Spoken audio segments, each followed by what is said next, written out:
Sheikh, I have a problem where every time I open up a newspaper, I turn on the TV, I see a blatant example of Islamophobia and racism towards Muslims.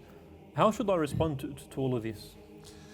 Yeah, it is unfortunate that there is a rise in Islamophobia, and of course there is research that has been done by professors like Dunn and otherwise that shows that there is a rise in racism against Muslims, unfortunately. We need to respond in a measured way.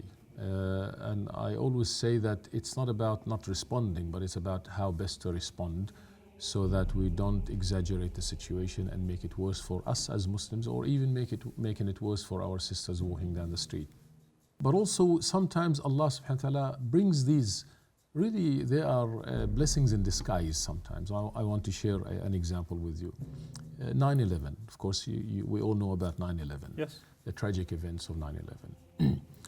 About 2 weeks or 3 weeks after that, the first mosque, the first masjid that was burned down to the grounds in the world was our masjid in the suburb of Karabi in Brisbane. I was living about 200 to 300 meters away from the masjid. And I recall vividly my wife waking me up at about 2:45 a.m. on a Saturday morning, thinking that our own house was on fire, because that's how close the fire was. Ran to the masjid, the whole community came. By the time of sunrise, the masjid had already been engulfed in fire completely. You can imagine the feelings of the community and so on. After a while, when we were, looking around the premise, everything was destroyed in that masjid except one page from the hadith book collection known as Riyadh al-Salihin. And the page was burnt all around it except the hadith of Rasulullah ﷺ that says, لَيْسَ الشَّدِيدُ بِالسُّرْعَةِ إِنَّمَا الشَّدِيدُ الَّذِي يَمْلِكُ نَفْسَهُ عِنْدَ الْغَضَبِ. The meaning of the hadith is, a strong person is not one who wrestles and defeats others, but one who controls himself or herself in times of anger. I mean, that's profound. To us, that was a divine message. We responded to the situation accordingly. Angry, yes, we were. However, we did not allow that anger to make us lose control, but rather to be civil in the way we respond. So I recall I had multiple radio interviews, and in my interviews I said education is the way forward.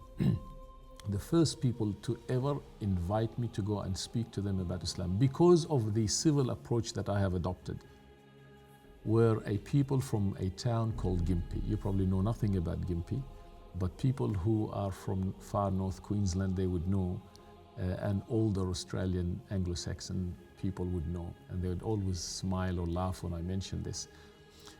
The people of Gympie invited me to go and stay with them for 3 days, where I should speak in every church and every school and every social club like the Apex Club.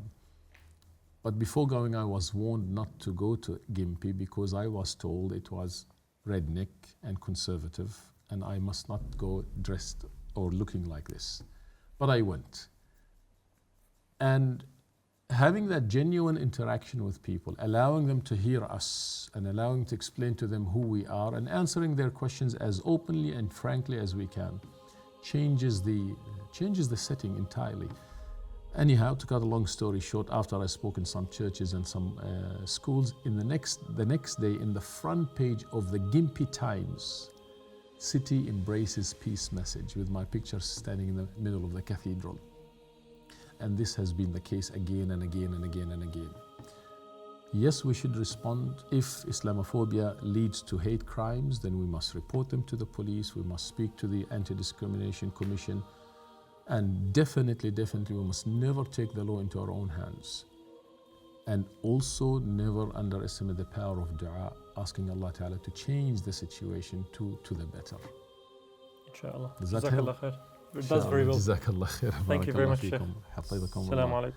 عليكم السلام ورحمة الله.